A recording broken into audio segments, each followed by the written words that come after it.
proti nejlepším pilotům světa. Byli jste číslo 2, Cougar číslo 1. Cougar právě přišel o svý křídla. Teď jste vy jedničky. Ale ty si jedno pamatuj.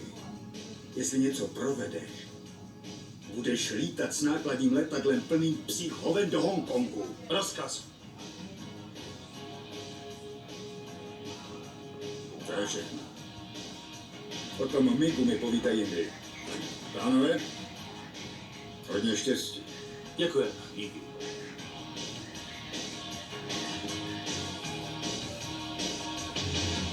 Miramar, Kalifornie, bojová základna.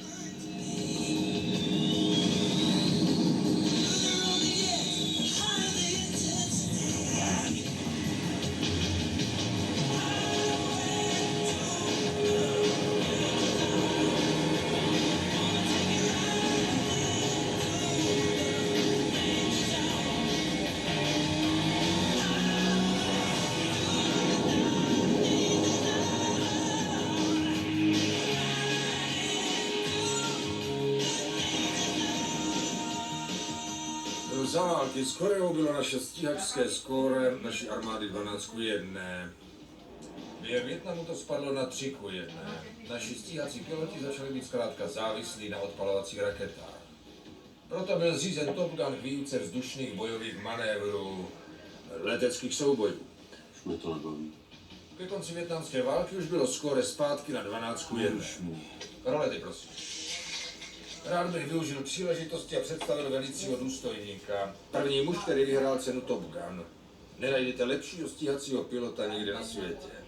Velitel Mike Metcalf v označení Viper. Pánové, jste špička. 1% ze všech armádních pilotů. Elita. Nejlepší. Budete ještě lepší? Budete lítat nejméně na 2 bojové akce denně, mezi tím chodit na výuku a vyhodnocování výkonů. Na každé bojové sekvenci se setkáte s jiným náročným úkolem. Každý střet bude mnohem obtížnější.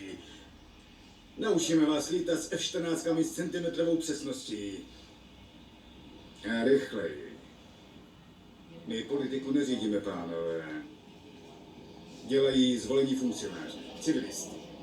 My jsme nástroj politiky, ale když nejsme ve válečném stavu, musíme se vždycky chovat, jako bychom byli. Co to děláš? Nejlepší kopí má... Kdo je asi nejlepší? Pokud by někoho zajímalo, kdo je nejlepší, jsou na této desce na stěně. Nejlepší z každé skupiny na ní má svý jméno. Tito všichni mají možnost se sem vrátit a stát se v Top Gunu instruktory. Myslíte, že vaše jméno na té desce bude? Jistě. To je pěkně arrogantní k vašim kolegům. Ano. Takový letec se mi líbí. Jenom nezapomeňte, že hrajem za jeden tým. V této škole se učíte bojovat. Nejsou žádné body za druhá místa. Rozchod. Pěkný. Dneska platy na druhém místě, na dánském záchodě. Bože, ty mě zničíš, Maršel. Ne, Gus se píše s 2 O.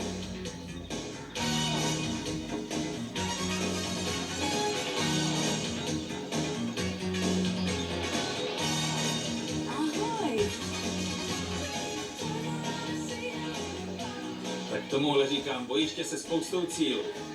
Prožij svůj život mezi nohama, bebe. Kdyby ty ses na takový místo aspoň dostal, Gusy. Vyprávěj mi o tom, rád bych našel holku, co je taky tak zprostá.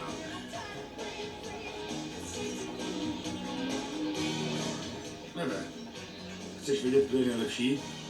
To je on, Iceman. Lítá chladnokrevně bez zbytečných chyb. Stačí tě do kapsy, začneš být znuděnej, steklej nebo uděláš blbinku, dostane tě. Hej, Slider! Myslel jsem, že chceš být pilot, co se stalo? Rusy Čizarek si políbil, že se sem vůbec dostal. No, seznam je dlouhý, ale vytříbený. To bych chtěl vidět. Tak ty lítáš s Icemanem, co? Tady máš pana Iceman. Hej, Gusy pusy, jak to Dobře, jde? tohle je Pete Mitchell, Tom Kazenský. Gratuluju vám k Top Gun. Díky. Slyšel jsem o Cougarovi. Byli jsme ve škole jako bratři. Byl to dobrý chlap. Pořád je dobré. Jo, já vím. Doufám. Nechceš pomoct? S čím? Už jsi na to přišel. Na co? No kdo je nejlepší? Ne, ale myslím, že na to přijdu sám. Mluví se o tom, že rád děláš sám.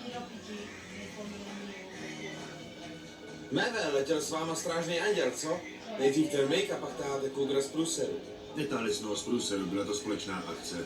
Málo který z nás uviděl takhle zblízka Mick. Řekl bych, že jste teďkon slavný, co? Už nechvalně známý. Neviděl. To se spolehnu. Měli špatný dětství.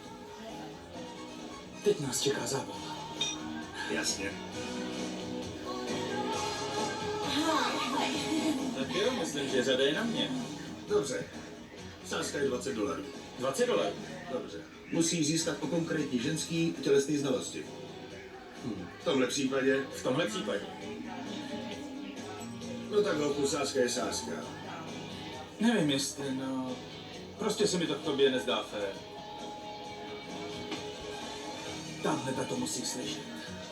Teda, nech toho nebe. Zaspívám to. Víš, jak to dopadne? Gusy, já musím. Jako, já ho nesnáším takhle.